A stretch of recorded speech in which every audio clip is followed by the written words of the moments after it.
today, ipapakita ko po sa inyo yung ating delivery Probel food products po. Guys, ito yung ating delivery ng Probel.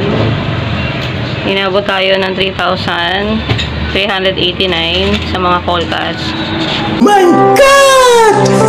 Wow!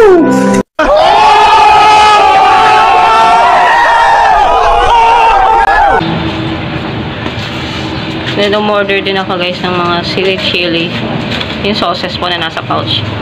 Ito wala tong walang taas to. Assist pa rin yung pricing. Pero dito sa call cards, ayan na siya guys oh. Ito na ngayon yung updated po na tinaas ng ating mga call cards. Yung bossing po is 138.40 na siya. Lunch and meat tumaas din po 65.71. Yung ating chicken frank 149.52 na guys yung puhunan.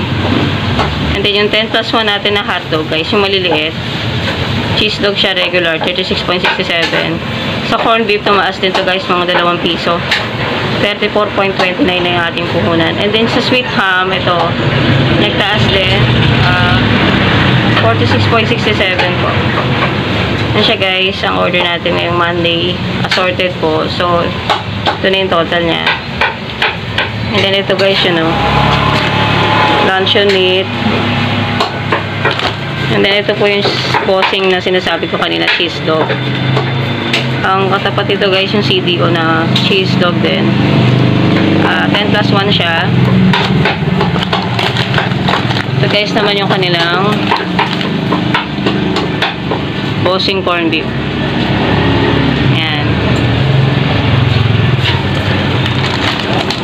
Tapos, ito po, yung mabili sa atin. Ito yung kanilang sauces, guys. So, pwedeng sa fishball, yan.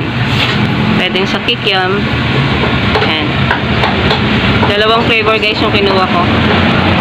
Ito po ay sweet and spicy sauce. And then, yung isa. Sige, mamaya hanapin mo. Hanapin natin, guys. Saan na ba yung isa? Sweet, spicy. Puro sweet chili. Sweet chili. Sweet and spicy naman yung isa.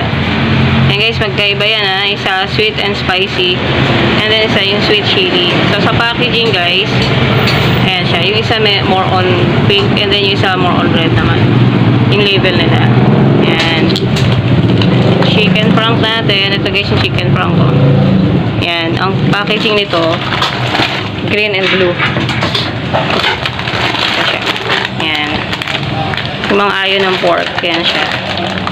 Chicken frank. So, ang puhunan natin is nasa 149.52, almost 150. So, before, ang tinda ko nito is nasa, isang pack is nasa 150. Ngayon, hindi ko na pwede ibigay na 150. Wala naman akong tutubuin. So, sa retail, 12 na siya. Sa isang pack siguro guys, pwede ko ibenta ng 160. Isa nito. Siya, 15 pieces naman yung laman. Tsaka king size siya.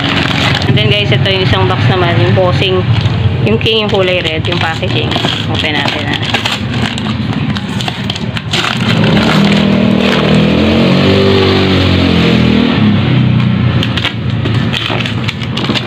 Wala akong scissor, pero kaya naman ng kamay. Yan siya guys. Ito. Before naman ang tinda ko nito ng isang box is 150 din. So hindi na kaya ngayon ng 150. Pero mag-adjust tayo ng 5 sa isang balot. So ang retail ko nito is 10 pesos pa rin. Pwede pa naman kasi 60 naman yung laman niya. Sa isang balot naman is 155 yung bibigay natin sa kalayan.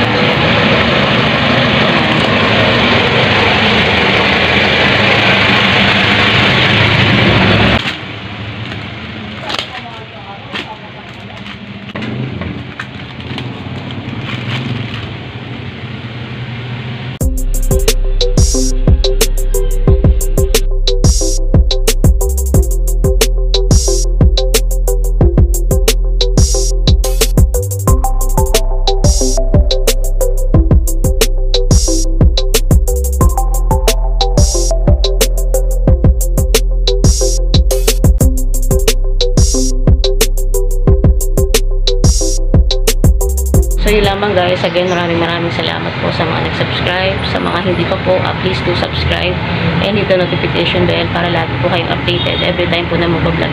Thank you!